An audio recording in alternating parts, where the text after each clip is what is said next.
Bien, bonjour à tous. Merci Jean-Baptiste Capgras, merci Ali Frost, merci à vous tous. C'est la reprise d'une conversation interrompue cette journée pour moi.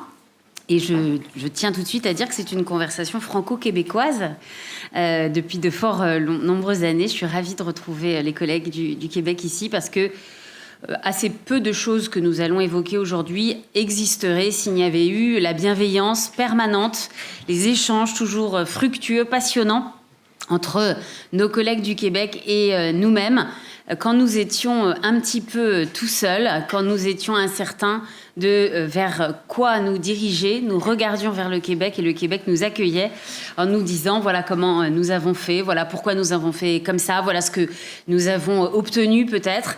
Et ça nous donnait une énergie dont nous avions besoin. Jean-Baptiste vient de l'évoquer, l'énergie, mais je pense que je n'apprends rien à personne ici quand je dis qu'une politique publique dans sa petite enfance, elle exige de toutes les parties prenantes des énergies particulières, des énergies collectives, des énergies désintéressées, parce que les fruits de cette politique publique, les fruits de l'énergie, sont lents à venir. Mais je pense qu'ils sont d'autant plus beaux et d'autant plus forts ensuite. Du moins, évidemment, c'est une conviction que je partage avec vous. C'est un peu difficile pour moi d'évoquer la politique publique, ce qui m'a été demandé, et ces avancées, pour deux raisons. D'abord, je ne suis pas la DGCS, donc je ne suis pas quelqu'un qui suit du ministère pour vous retracer la manière dont l'action publique s'auto-définirait et s'auto-décrirait. Donc, c'est pas très évident que ce soit moi qui soit ici en train de faire ça devant vous. Et puis, il y a une autre raison pour laquelle c'est assez difficile, c'est que j'y ai été très largement investie. Donc, je ne vois par définition que les peu de choses qui me tiennent particulièrement à cœur. Je suis assez convaincue que dès le moment des questions, il y aura plein de choses que vous allez questionner, que je n'aurais pas du tout pensé à souligner, à relever. Et donc, par avance, merci de votre indulgence. Il y a une troisième raison pour laquelle ce n'est pas très évident, c'est que nous manquons bien sûr de recul.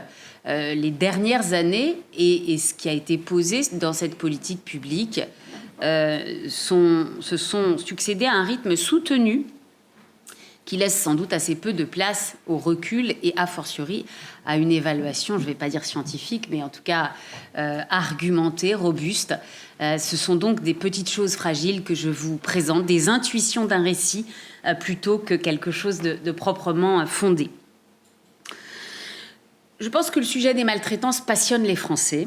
Je le pense parce qu'à chaque fois qu'il y a un groupe de travail public qui se monte là-dessus, et je ne parle même pas des travaux et des réactions sur les réseaux sociaux aux différentes affaires dont nous pourrions pas parler, à chaque fois donc qu'il y a un groupe de travail qui se monte, il ne manque jamais de candidats.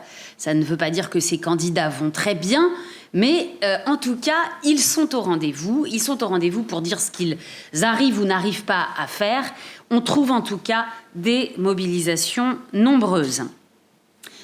À l'appui ou en contrepoint de cette passion des Français qui se manifeste notamment dans le monde professionnel, on peut bien évidemment évoquer le raz-de-marée médiatique des fossoyeurs en 2022.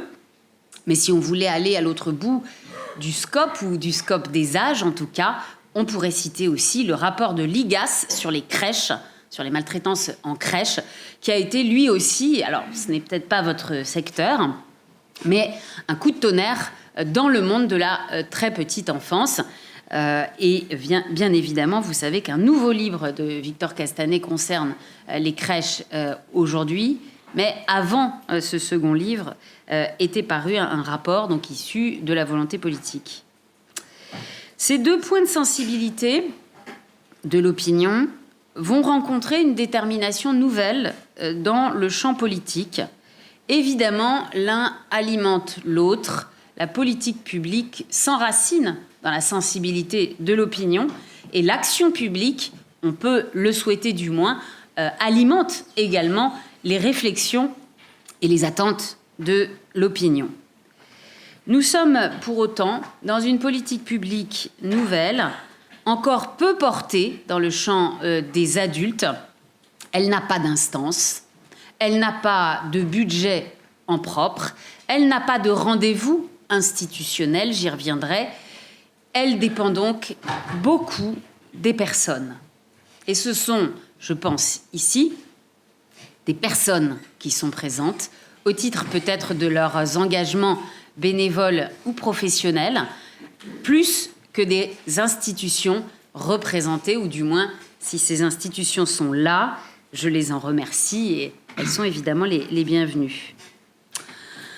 Si on remonte un tout petit peu, j'ai pris le parti que ça soit 5 ans pour pas quand même vous endormir dès le début de cette journée. En 2019, la Commission nationale de lutte contre la maltraitance, promotion de la bientraitance, installée sous la présidence de Denis Piveteau, rend une première note d'orientation. Elle la remet au ministre et cette note globale d'orientation sur la lutte contre les maltraitances trace un certain nombre de constats et de propositions. Et il y a à ce moment-là, début 2019, un choix à faire et 2 opinions adverses. Denis Piveteau, président de la commission, est persuadé que le rapport étant produit, il faut maintenant que le ministère agisse. Et il faut donc que la commission s'interrompe, cesse, puisque tout est maintenant posé. Et en face de Denis Piveteau, ou plus exactement juste à côté en plus petit, il y a moi. Et moi, je ne suis pas tout à fait d'accord. Je pense que la puissance publique, si on lui dit tout simplement à cet état de la situation, allez-y, eh bien, on sera dans un constat d'échec. Alors peut-être que c'est parce que je suis d'une nature inquiète, peut-être parce que j'aime beaucoup cette commission et j'ai pas du tout envie qu'elle s'arrête, et bien d'autres choses encore. En tout cas, à ce moment-là, le directeur de la cohésion sociale arbitre en faveur de la poursuite des travaux de la commission. Et donc, nous ne nous contentons pas dans cette commission d'avoir remis ce rapport important en 2019.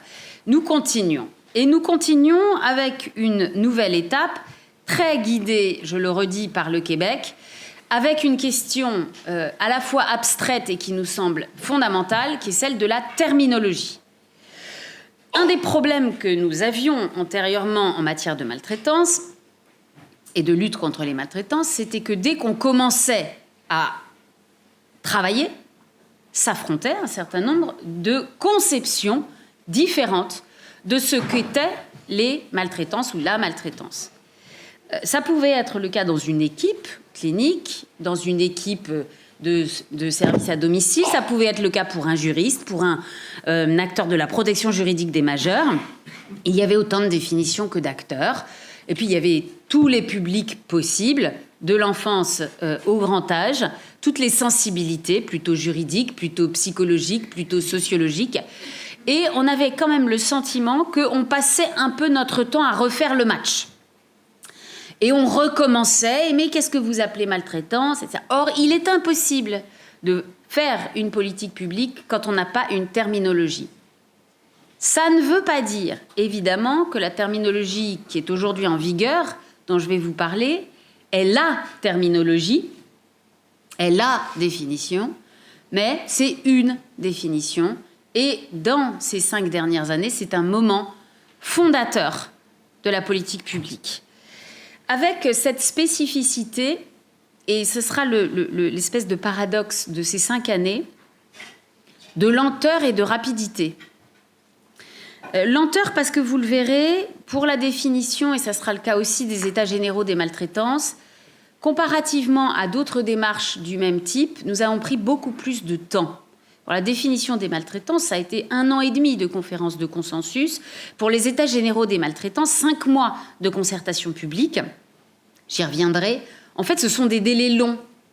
Évidemment, à l'échelle du problème social, humain, c'est peut-être très court. Mais dans le temps administratif et politique, ce sont des délais longs. Donc la Commission fait le choix de poursuivre avec cette question du vocabulaire partagé de maltraitance. Et elle a, cette définition, un grand mérite un petit peu oublié, c'est qu'elle est commune à tous les publics en situation de vulnérabilité. Elle ne s'adresse pas aux enfants, aux aînés, pour reprendre la terminologie québécoise, aux personnes en situation de handicap. Elle ne s'adresse pas aux personnes en situation de pauvreté, elle s'adresse à toutes les personnes en situation de vulnérabilité, que la vulnérabilité soit due à l'âge, aux critères économiques à un moment existentiel.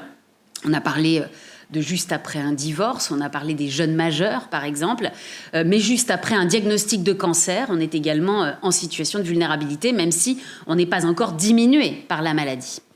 Donc on va dans cette définition ancrer la notion de situation de vulnérabilité et on va traverser les âges. Ce faisant, excusez-moi l'expression, on est un peu gonflé. Parce que, je vous l'ai dit, on est une commission complètement inconnue, absolument pas réputée ni médiatique, et de partout, et notamment de l'international, nous viennent des définitions sectorielles. Et évidemment, on pense au Conseil de l'Europe, on pense à l'ONU, on pense à l'OMS, et à chaque fois, nos interlocuteurs nous regardent avec une espèce de bienveillance apitoyée, en nous disant « Ah oui, alors vous avez décidé de mettre tous les publics, bah c'est bien. » Et le ministère des Solidarités, dans son grand courage, nous dit « Écoutez, vous avez qu'à essayer, puis si ça ne marche pas, on reviendra en arrière. » Ok, bon, on va essayer alors. Et effectivement, on essaye. Et on essaye avec une méthode que certains d'entre vous connaissent peut-être, qui est la méthode de la conférence de consensus de la Haute Autorité de Santé. Alors, je tiens à vous dire que quand vous n'êtes pas sûr de vous, la méthode de la conférence de consensus, c'est exigeant. Pourquoi c'est exigeant ? Parce qu'il y a des codes couleurs. Donc, si vous n'avez pas le quorum, ça se voit en couleur que vous n'avez pas de consensus sur votre définition. On va traverser 1 an et demi en plein Covid. On est en 2020, en pleine crise sanitaire. Je pense que ceci n'est pas un hasard. La crise sanitaire, à des moments où on hésite à continuer ou non sur ce projet, la définition des maltraitances. Enfin, le monde entier s'est arrêté et nous, on est là avec notre petite définition et on hésite à continuer. Et ce sont vraiment les personnes en situation de handicap, de pauvreté, les associatifs du champ des personnes âgées qui nous diront continuez, on en a besoin. Alors nous continuons et puis l'avantage de la Haute Autorité de Santé, c'est que c'est, je vous l'ai dit, de la méthode. Et ça, c'est une méthode qui demande beaucoup d'explications, d'ancrage.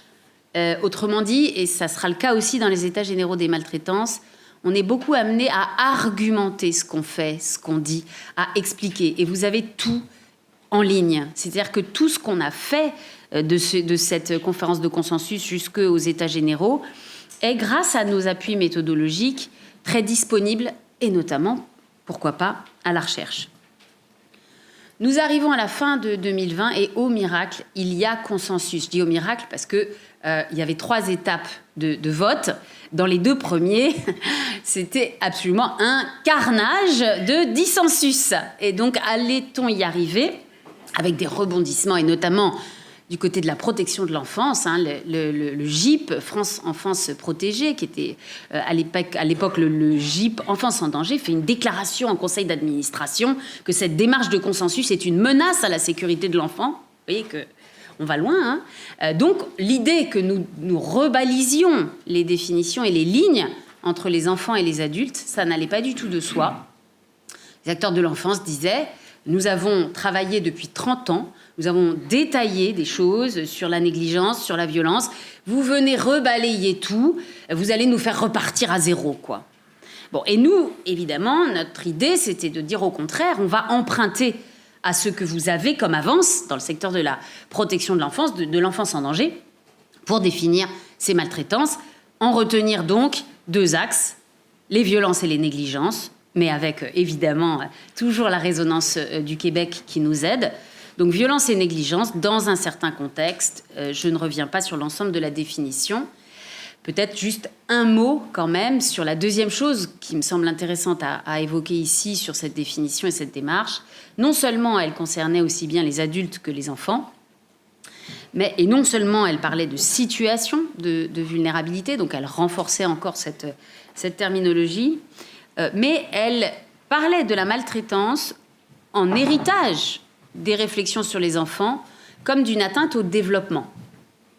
Cette notion qui est une banalité dans la protection de l'enfance et la petite enfance, le fait qu'une maltraitance envers un enfant va interrompre son développement, nous l'avons transposée sur les adultes en se disant, mais alors donc est-ce que quand on est adulte, on arrête de se développer ? Eh bien non. Et donc est-ce qu'une maltraitance envers un adulte peut peut-être pas dans les mêmes rythmes et modalités neurologiques, physiques, sensorielles, psychiques, mais néanmoins peut être perçue comme une interruption du développement affectif, relationnel, professionnel, social, spirituel d'une personne adulte. Voilà un petit peu les petits trésors de cette étape selon moi. Nous sommes sur un rythme qui va continuer, puisque à peine ce vocabulaire achevé, nous nous posons la question de poursuivre comme nous avions envisagé de le faire dans la commission. C'était le petit 2 de notre plan d'action et c'était comment améliorer l'organisation territoriale de réponse aux alertes. Et là, vraiment, naît cette idée du projet TACT, traitement des alertes en concertation sur les territoires, dont il va être question. Je vous ai dit, c'est une question de personnes. Si des personnes à l'IFROS ne s'étaient pas intéressées à ce projet, nous n'aurions pas pu faire naître cette recherche. Si des personnes autour et dans le projet n'avaient pas eu envie, envers et contre les obstacles, de s'y lancer, nous ne serions pas là aujourd'hui. Je saisis cette occasion de les en remercier, ceux qui sont présents, et puis bien sûr nos collègues du GHU Paris Neurosciences. La conviction à ce moment-là, c'est que cette question des alertes et de leur traitement sur les territoires mérite la recherche. Et elle mérite la recherche à 3 titres au moins, me semble-t-il. D'abord, c'est de sortir de l'autoroute de pensée qui veut que la maltraitance est un produit du manque d'effectifs. Dans le champ du grand âge comme de la petite enfance, dans le champ de la santé mentale comme dans le champ de l'hôpital, les professionnels expliquent, revendiquent, argumentent, évidemment de manière tout à fait fondée, que la maltraitance est au fond un sous-produit du manque d'effectifs, on va dire plus généralement du manque de moyens. Or, simple remarque, quand on regarde un peu attentivement les formes de maltraitance, l'absence d'effectifs et de moyens explique très bien certains d'entre eux. Elle n'explique, par exemple, ni les vols, ni les viols. Vous ne pouvez pas imputer la violence sexuelle à l'absence d'effectifs. Vous ne pouvez pas imputer le fait qu'une aide à domicile retire une bague en diamant d'une personne Alzheimer à domicile au titre des effectifs. Ce qui ne signifie pas qu'il n'y a pas à mettre de la complexité, ce qui ne signifie pas qu'il faut faire une autoroute vers le seul droit pénal. Mais la recherche, là, est d'une certaine façon un secours bienvenu pour se mettre un tout petit peu à distance, d'oublier certains aspects, et je le redis, certainement pas pour dire aux professionnels « Non, non, mais vous êtes ceux qui perçoivent les choses superficiellement, nous allons par la recherche aller plus profondément, plus justement. » Ce n'est vraiment pas ça.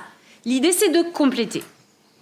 Deuxième écueil que la recherche doit essayer de surmonter, c'est d'en sortir avec cette politique publique fiévreuse, spasmodique, construite par les crises médiatiques. Parce que non, Victor Castanet ne dit pas tout dans son livre, pas du tout.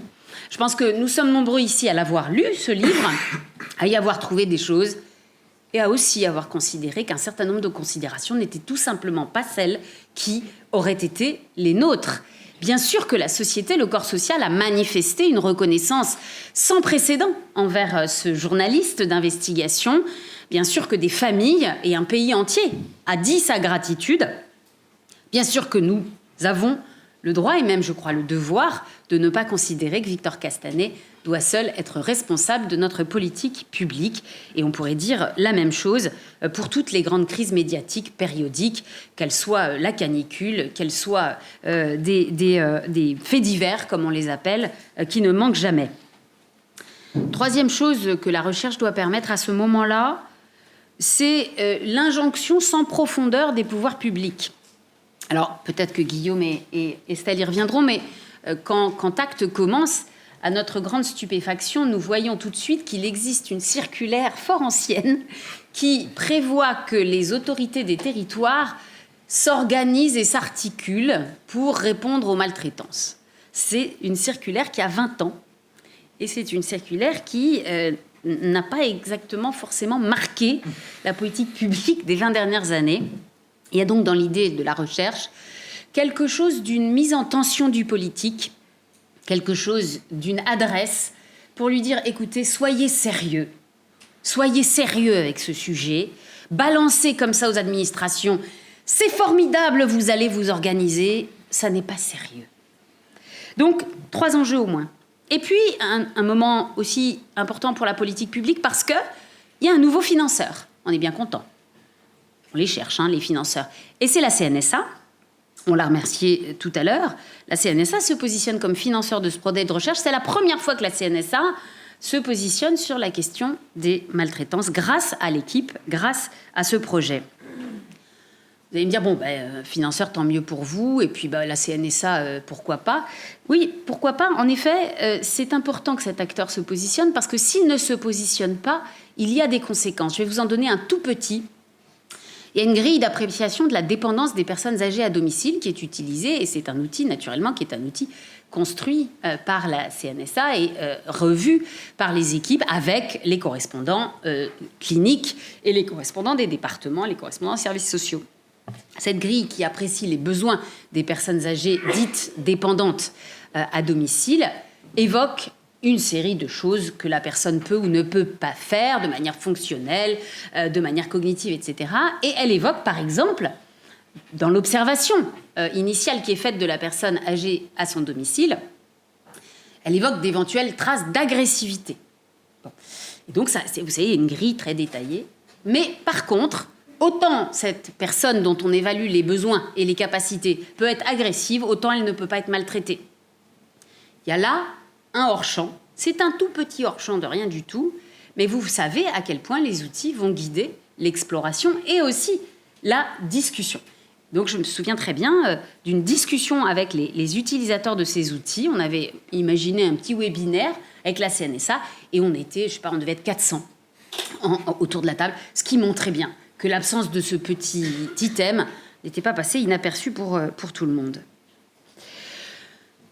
Donc, nous lançons cette recherche, mais alors, la recherche, alors ça prend du temps quand même. Là, nous, on était sur un rythme, on était motivés. Alors, les pauvres chercheurs, sans cesse, on va leur dire, et donc là, vous en êtes où? Sinon, vous avez trouvé quoi? Et sans cesse, les chercheurs vont nous dire, nous cherchons, nous trouvons, nous élaborons, nous visitons, nous explorons, nous nous entretenons, nous analysons. À ce jour, je suis, comme vous tous, en attente de découvrir les résultats de cette recherche. Je dois dire avec une certaine impatience, puisque les chercheurs ont été d'une indépendance totale pendant que j'étais en cabinet ministériel, ce que j'ai constamment déploré. Mais maintenant, je les en félicite, maintenant que je ne suis plus en cabinet ministériel, naturellement. On est dans ce projet de recherche, on est dans des années de réflexion intense, invisibles, mais qui vont produire petit à petit une légitimation de ce sujet, encore une fois, bien sûr, avec l'opinion, mais ça n'était pas que l'opinion. Et la légitimation va recevoir une première validation éclatante en 2022, sous l'initiative d'une parlementaire, Annie Vidal, et la définition issue de la conférence de consensus est proposée en amendement à une loi de protection des enfants. Alors là, quel paradoxe! Et elle s'inscrit à ce moment-là dans le Code de l'action sociale et des familles. Il faut signaler que c'est une parlementaire qui a porté ça, membre de la commission maltraitance, donc elle avait tout suivi. Elle avait été dans la conférence de consensus, Annie Vidal. Mais il faut aussi signaler qu'il y avait une alliance entre la commission et le ministère très proche. Et en particulier, le bureau de la DGCS qui travaillait sur l'enfance était très convaincu que cette définition était une bonne idée. Et sans ces alliances différentes, encore une fois, je vous cite des personnes, eh bien, ça n'aurait pas pu avoir lieu. Reste que, quelle coïncidence, 2022, je suis assise avec Annie Vidal à l'Assemblée nationale. Le texte vient d'être voté. Je suis dans une euphorie absolue. Et Annie Vidal, je la trouve très tendue. Et je lui dis, mais enfin, pourquoi vous n'êtes pas heureuse, Annie? Notre définition, c'est le début de la politique publique. Et Annie Vidal me répond, Alice, vous n'avez pas reçu le texte de Victor Castanet. Et elle, bien sûr, plus que moi, est déjà au pas d'après. Et même si elle reconnaît et elle sait vivre avec moi ce moment de l'entrée de la maltraitance dans le Code de l'action sociale et des familles, elle sait qu'il y aura, en termes politiques et plus que politiques, une grande déflagration. Je poursuis et nous avons donc maintenant une conférence de consensus, un vocabulaire dans la loi, une recherche qui va suivre son cours et cette légitimation sociétale qui progresse et qui va aboutir, peut-être assez logiquement, je vous laisse juge, à la nomination d'une conseillère maltraitance pour la première fois dans l'histoire des ministères sociaux en septembre 2022. Je suis donc sollicitée par le ministre des Solidarités, Jean-Christophe Combe, ancien directeur général de la Croix-Rouge française, devenu ministre, pour être conseillère lutte contre les maltraitances. Il se passe à ce moment-là une petite question autour de la terminologie. Normalement, dans les cabinets, vous avez plein de titres, ou alors un gros titre qui ne veut pas dire grand-chose. Comme ça, on va pouvoir vous faire plein de choses un peu hétéroclites. Donc, vous avez plein de conseillers avenir radieux. Comme ça, dans l'avenir radieux, vous allez pouvoir faire plein de choses. Bon.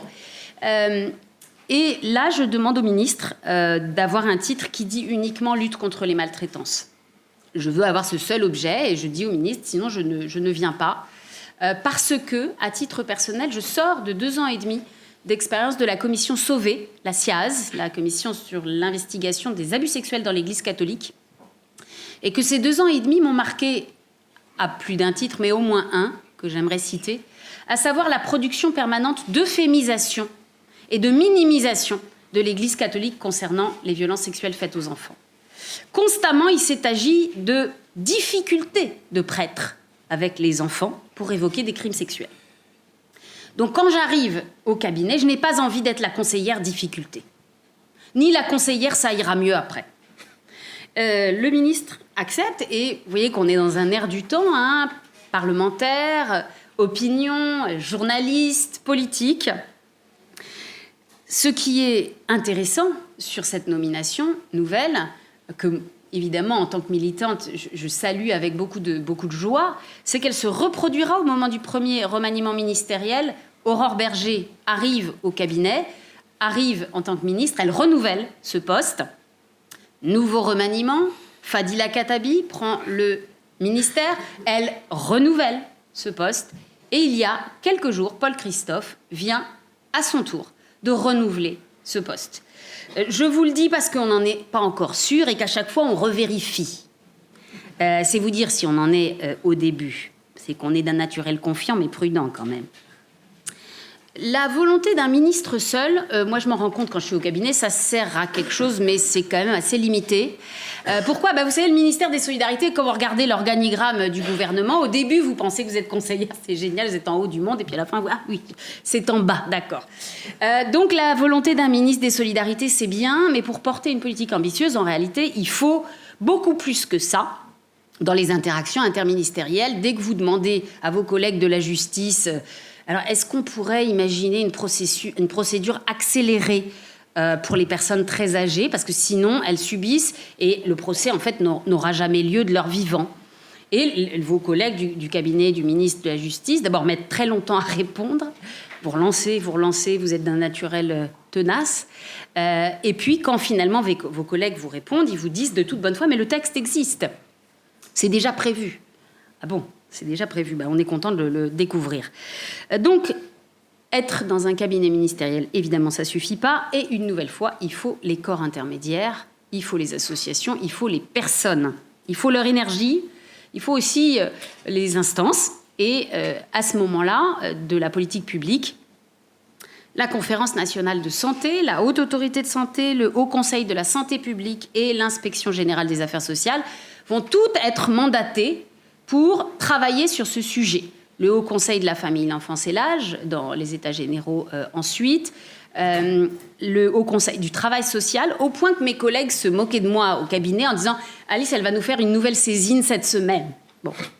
Eh bien, j'avais peut-être pas beaucoup de moyens, mais il me semblait, et il nous semblait, important que tous ces espaces qui construisent la politique publique de santé, de sécurité, de solidarité, soient mis au travail sur cette question des maltraitances.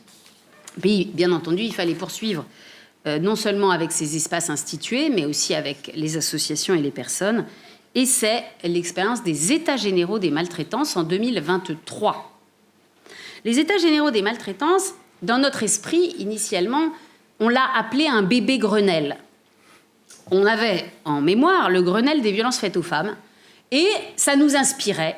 on trouvait que voilà, les féministes, alors elles avaient vraiment trouvé des manières de se faire entendre et de faire progresser la politique publique qui étaient intéressants. Et puis que cette expérience du Grenelle, là, je sais pas, ça nous faisait un peu rêver.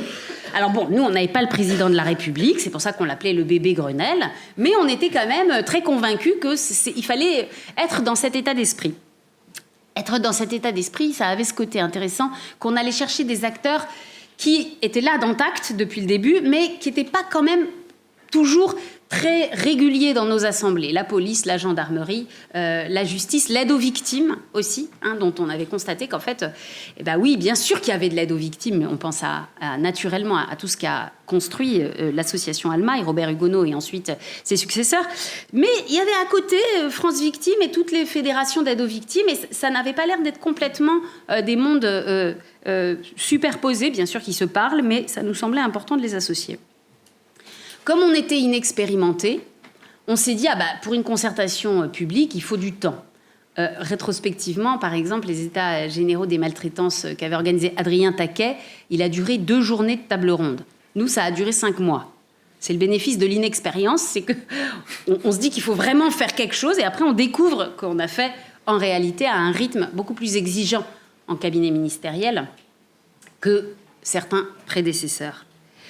Innovation importante de ces états généraux des maltraitances, ils sont pilotés par le cabinet, mais le comité de pilotage comporte des représentants de toutes les personnes adultes vulnérables visées par la stratégie, donc des représentants des personnes en situation de pauvreté, des personnes âgées, des personnes en situation de handicap.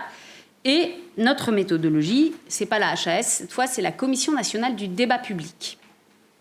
Exactement comme pour la Haute Autorité de Santé, la CNDP, c'est un tuteur, c'est un garant, c'est aussi quelqu'un qui va être dans une exigence de transparence phénoménalement difficile à observer. Mais le résultat, encore une fois pour la recherche, si certains sont intéressés, c'est que tout est en ligne, tout est référencé, indexé, tout est en transparence. 5 mois, 2 groupes de travail, beaucoup d'acteurs, mais des écosystèmes associatifs qui répondent plus ou moins, et en particulier le monde qui ne répondra pas, ou très très très peu, c'est le monde de la pauvreté. On écrit, nous, également aux écosystèmes âge, handicap et pauvreté, puisque les 3 écosystèmes sont concernés. Et les associations du monde de la pauvreté seront très très très peu nombreuses. Quand elles viendront nous voir, à contribuer, à déposer, vous pouvez regarder, c'est en ligne, et quand elles viendront nous voir, elles nous parleront de violences dans les lieux d'hébergement, de violences à caractère pénal, de violences fréquentes, notamment de violences faites aux femmes.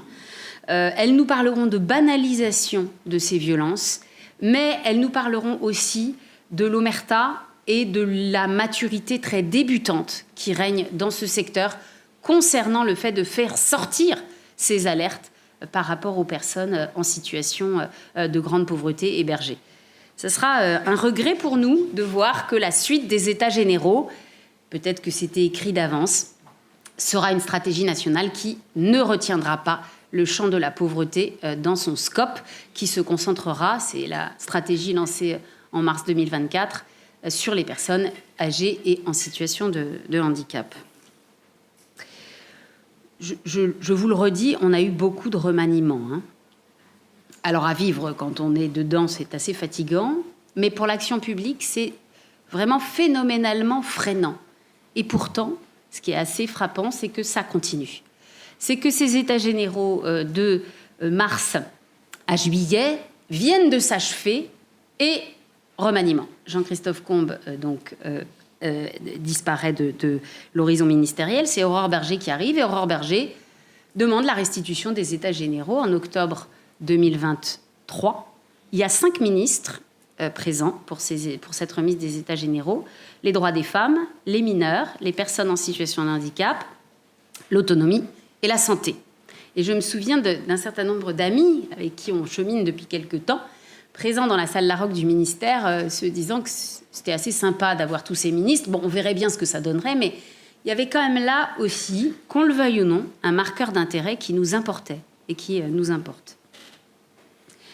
Je terminerai, j'imagine que mes voisins vont être soulagés, parce que là, ça finit par être un petit peu un flot qui ne s'achève pas, par le fait que pendant tout ce temps, et non moins heurté, chemine un texte qui va organiser la réponse aux alertes de maltraitance sur les territoires, la loi dite Bien vieillir, qui va atterrir en avril 2024. Je pense que jamais un texte parlementaire n'aura subi autant d'outrages.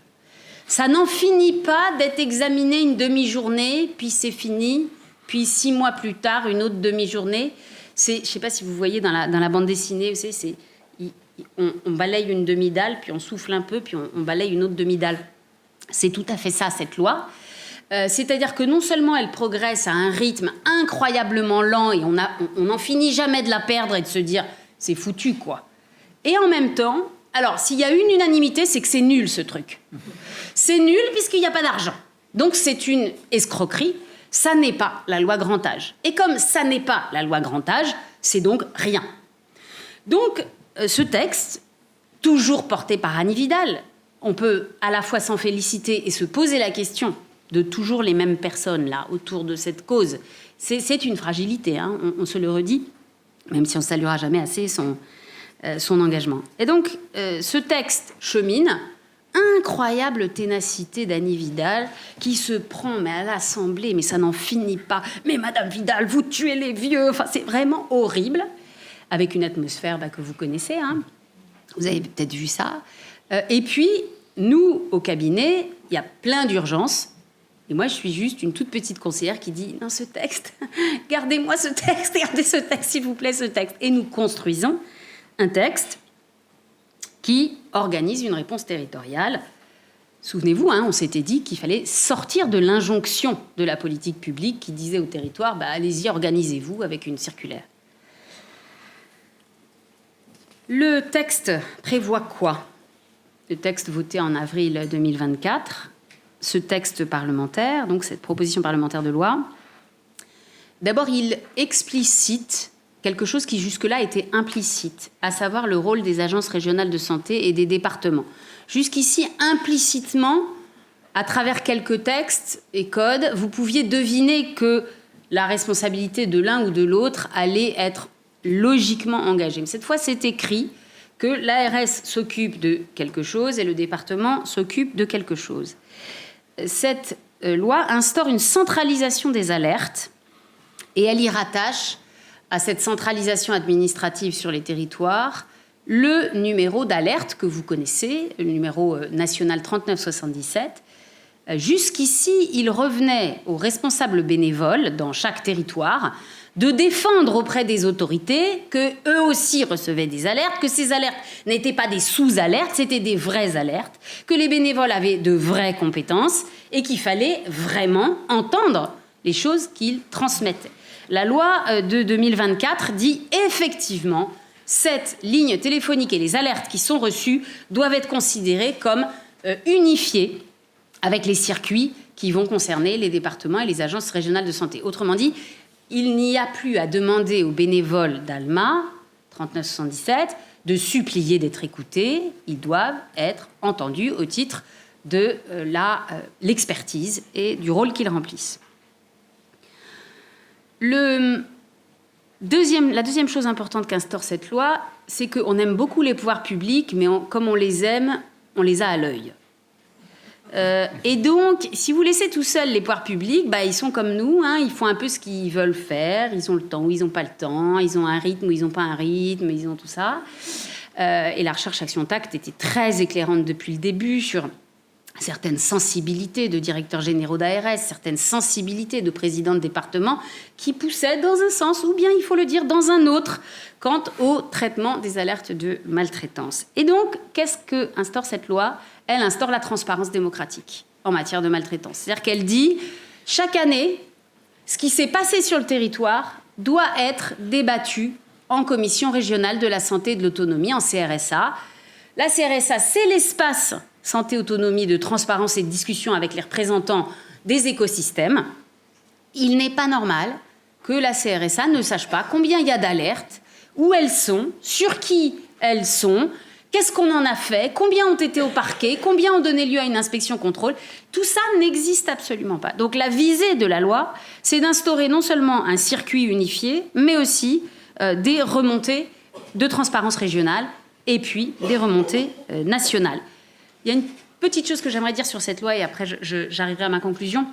Une chose qui est passée complètement inaperçue, je voudrais vous le souligner, c'est la possibilité du signalement des banques sur des mouvements de fonds suspects concernant les personnes adultes vulnérables. Vous n'imaginez pas ce qu'il a fallu batailler pour ce petit texte qui n'a l'air de rien. Il ne dit pas que les banques sont obligées de signaler. On n'en est pas là, hein. Il dit que les banques qui constatent un certain nombre de choses peuvent transmettre à cette cellule territoriale leurs doutes, leurs questions, histoire que ça ne tombe pas complètement dans l'oubli, juste parce que ça n'est pas suffisamment robuste pour aller chez le procureur.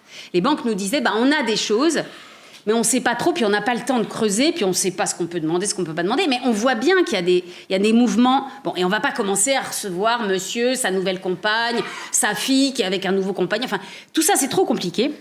Je ne vais évidemment pas développer, parce que devant des professionnels qui connaissent bien la protection juridique des majeurs, je ne veux surtout pas m'aventurer trop loin, mais simplement ce petit point qui dit que les banques peuvent transmettre, c'est-à-dire qu'aujourd'hui, on est fondé, dès lors que la cellule existe, à dire aux banques, ce que vous voyez, ne le gardez pas pour vous.